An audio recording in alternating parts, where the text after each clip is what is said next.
Memory transcription subject, Slanik, Venlil Space Corps. Date, standardized human time, November 29th, 2136. Dawn crept over the horizon, bringing light to Silis's supercontinent. Human forces milled near a water tower which marked the border of a small settlement. Tillfish extermination officers were holding the populace hostage, and that eliminated the option of bombing this region. Our current plan was to flush the resistance out. My heart pounded as I rode with Marcel to the rendezvous point. The redhead had warned me that military canines were part of this operation. Fear of non-sapient predators seemed impossible to get over, but I was determined to try. Tyler had texted me videos of his dog after the Battle of Earth. It was clear the two species shared a bond. If the awful beasts are important to humans, I have to try. Being a ghastly predator doesn't inherently make an animal bad. Marcel hopped out of our truck and I bounded after him. The oxygen-rich environment helped numb my fear, which was a blessing. The dog was sitting among the UN pack, panting with its slobbery tongue. Its soulless eyes pinpointed me and its ears perked up malevolently. That wasn't even addressing the rotund fangs. Are you all right, Slanik? You look like you're about to faint. The vegetarian growled. My tail drooped between my legs. Just... Peachy. He's friendly, bud.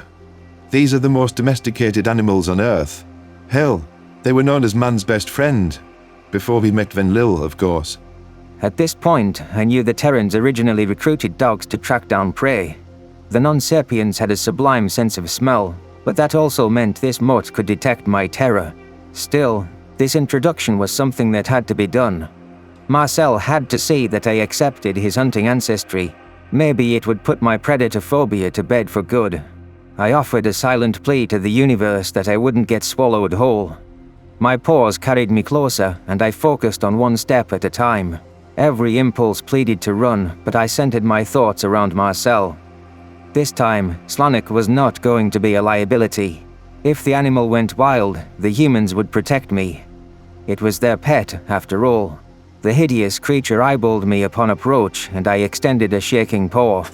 The monster sniffed, nostrils quivering with hunger. It opened its mouth again, and its tongue snaked toward me. Slobber coagulated on my arm fur, causing me to recoil. Its human handlers offered words of encouragement. Marcel grinned. See? He likes you. Want to pet him? I gulped, not wanting to let my human down. The terror had taken the form of a migraine. The pain was a wedge expanding beneath my eyes. The dog scrutinized me, a menacing glint in its pupils. It was sizing me up, waiting to catch me off guard. My training taught me to ground myself and focus on controlling my breathing. I reached to touch its skull and felt its coarse pelt against my paw pads. The vile predator released a guttural grunt, which reverberated in its chest. The malicious bark made me spring back and collide with Marcel. Was the sable demon going to eat me? It must have decided I was prey. The mongrel stood quickly, wagging its tail. It nosed around in the dirt before grabbing a stick in its jaw. It pranced over to me and dropped the twig at my feet. Globs of saliva formed on the bark, which suggested it had worked up an appetite. The creature emitted a high-pitched whine as I stared dumbfounded. Marcel stooped over and passed the stick to me. Throw it. Tell Dino to fetch. Dino? I questioned. That's his name. Come on, let the pupper have some fun. I made a mental note to inquire about the name's origin later. My throw was pitiful, landing just a few feet from where we stood. Dino scampered after it and snapped the twig off the ground. Relief flooded my chest as I realized this was play hunting. The game was predatory, but it meant the dog wasn't hunting me. However, it was a little bone-chilling to consider why dogs would retrieve objects for humans. In the ancient days, this would have been a dead carcass dropped at its owner's feet. Was it tagging along with the soldiers to hunt the tillfish?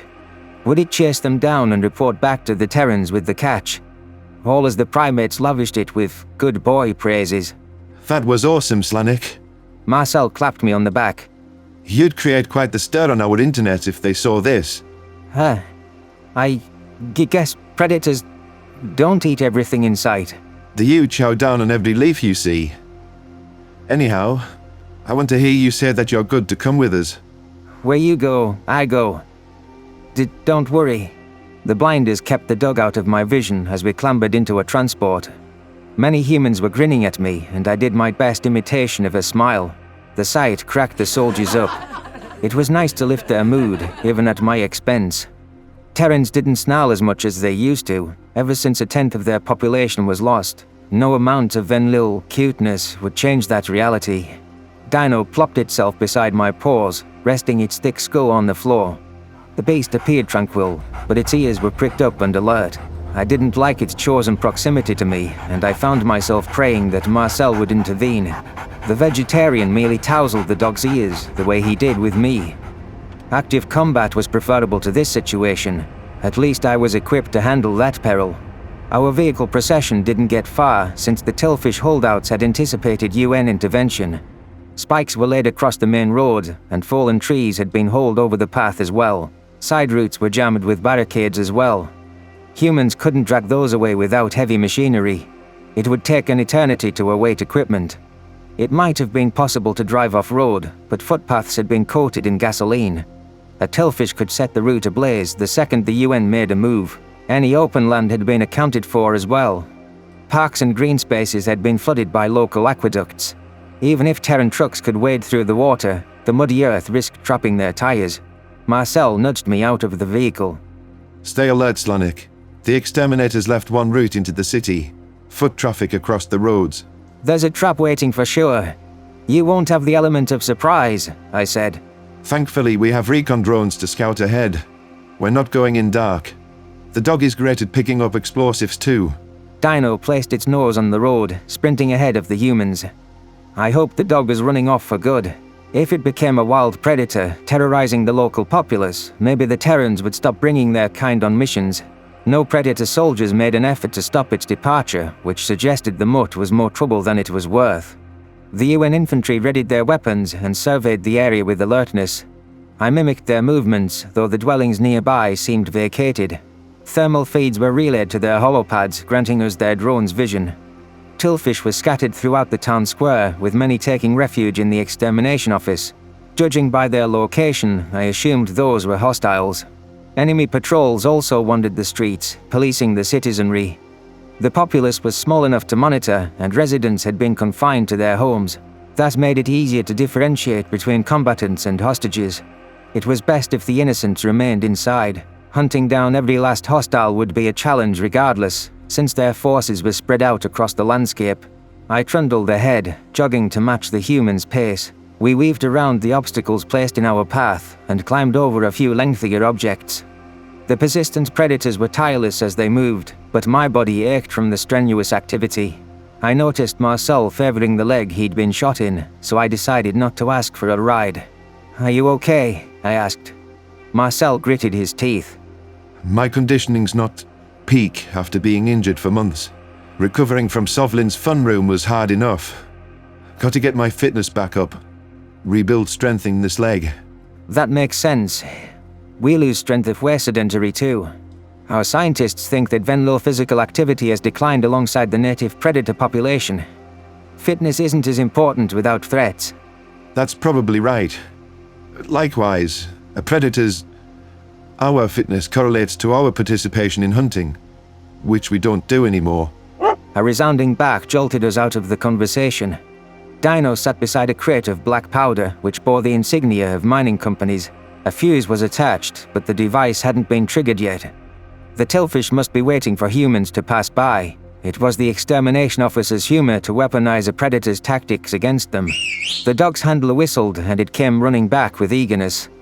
I guess the mutt wasn't keen on escaping after all. The primates had it under their spell.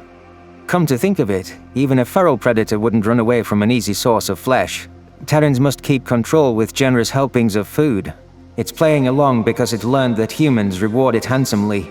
But the second they run out of food, it'll eat them alive. Whatever my thoughts on Dino's motives, it was impressive that humans trained a beast to detect weaponry. Its scouting potential was valuable to our foray, and its sensory abilities made the journey safer.